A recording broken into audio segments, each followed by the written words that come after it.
السلام علیکم ناظرین، میں ڈاکٹر نعمان علی، چوک اعظم، ضلع لیا سے آج آپ کو ایک جانور دکھا رہے ہیں۔ اس کی سرجری کی تھی، ریومناٹمی۔ جانور نے خشک چارہ زیادہ کھا لینے کی وجہ سے جانور کا معدہ بند ہو گیا تھا۔ اورلی منہ کے ذریعے بہت ساری خوراکیں بھی دی گئیں، ڈرپس کا استعمال کیا گیا، انجیکشنز کا استعمال کیا گیا، لیکن جانور کا معدہ نہیں چلا۔ اس کے بعد ہم نے اس جانور کی سرجری کی ہے، تو آج اس کے ٹانکے کھولے ہیں۔ الحمدللہ آپ دیکھ سکتے ہیں کہ زخم بالکل یہ زخم بالکل جڑ چکا ہے، ٹھیک ہے۔ تو بات کرنے کا مقصد، ویڈیو دکھانے کا مقصد آپ کو صرف یہی ہے کہ جانور کا علاج اس طرح ممکن ہے جانوروں کو، تاکہ ضائع ہونے سے بچایا جا سکے۔ اس طرح اگر جانور بہت زیادہ خشک چارہ گندم کھا لیتا ہے اور معدہ اس کا رک جاتا ہے، گوبر بند ہو جاتا ہے اور جانور کھانا پینا چھوڑ دیتا ہے، تو اس کا اس طریقے سے علاج ممکن ہے۔ باقی جو مالک ہیں وہ بھی ساتھ کھڑے ہیں، ان سے بھی آپ کی بات کرواتے ہیں کہ اس جانور کو ہوا کیا تھا اور کس طریقے سے اس کا علاج ہوا ہے۔ راجو، یہ شام والے نا پٹھے گاؤں بالکل پانی پیتا، پٹھے کھاتے، رج کے پٹھے کھاتے، پھر انہیں پٹھے بابا بچے پایا، میں کہ چلو پا دینے، ساری رات کھاندی رہے گی، اور رات ایسا پائے نے پٹھے،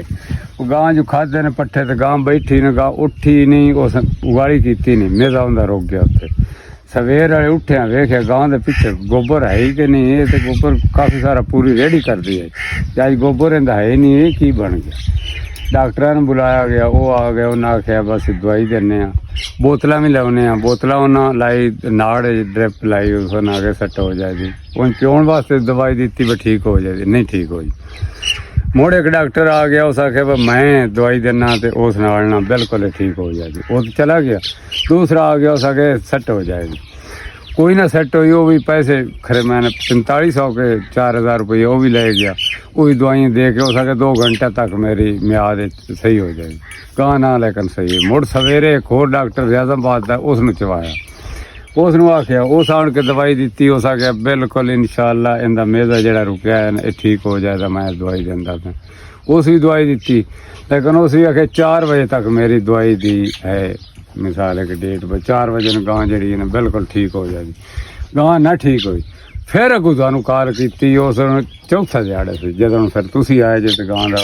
4 دن تو گاں نے کھادا نہیں سی ہے، نہ گاں نے کھادا ہے نہ گاں نے پیتا ہے، بالکل پانی بھی نہیں پیتا، کھانا بھی نہیں کھادا، بالکل وہ رجی رجائی رہی۔ اے مسئلہ بنیا، ہور کوئی ٹھیک ٹھاک آئی، اگے بھی اس تو اگے بھی پٹھے پاؤں تھے، اتنی بگے چارا نہ پاؤں تو ہوں ہی سب پایا، اگے بھی پاؤں صرف ادو نہ پٹھے زیادہ بالا نے وڈ دیتے ہے، تو میں رجی کھڑی گاں، تو میں پھر مطمئن جے اس سرجری دے علاج نالوں علاج ہے جی بہتر ہے، اس نال ساری گاں کی زندگی بچ گئی۔ 5 لاکھ کی گاں آئی، جی مثال ہے کہ یہ 25-30 روپیہ اسی نہ لیں یا 50,000 60,000، ٹوٹل میرا 60,000 روپیہ لگا خاص گاں نہ لاؤں تو اس بیچاری کتنے بچنا سی۔ تو یہ بات سنی آپ نے مالک کی، تو تھوڑا سا خرچہ کرنے سے بچانے کے لیے کہ سرجری کا خرچہ نہ ہو، یا بے یقینی کی وجہ سے کہ سرجری سے علاج نہیں ہوتا، انسانوں کا ہی صرف سرجری سے علاج پاسبل ہے، جانوروں کا علاج پاسبل نہیں ہے، اور کچھ خرچہ بچانے کے لیے مالک آپریشن سے بچتے ہیں، اور مہنگا جانور 5-6 لاکھ کا جانور ہے، اور 25-30 ہزار کا خرچہ بچانے میں پھر وہی جانور جو ہے وہ 1.5 لاکھ میں کسی وپاری کو یا کسی کسائی کو دے دیا جاتا ہے۔ تو ویڈیو بنانے کا مقصد صرف یہی تھا کہ آپ لوگوں تک آگاہی دی جائے کہ مستند ڈاکٹر سے آپ علاج کروائیں سرجری کے ذریعے۔ اس طرح کے کیسز، نہ صرف اس طرح کے کیسز بلکہ جو بچے اندر مر جاتے ہیں ڈسٹوکیا ہو جانے کی وجہ سے، یا کسی بھی وجہ سے اگر بچہ اندر مر گیا اس کے بعد جانور اکثر ضائع کر دیے جاتے ہیں، یا بہت زیادہ زور لگا کے بچہ کھینچنے کی کوشش میں بچہ دانی پھٹ جاتی ہے، تو اس کا بھی علاج سرجری کے ذریعے پاسبل ہے۔ اس طرح کے اور بہت سارے آپریشن ہوتے ہیں، ٹانگ کا آپریشن ہے، سڈن، شرنیل، MPD اس طرح اس کا نام دیا جاتا ہے، تو اس کا بھی علاج، اس طرح بہت سارے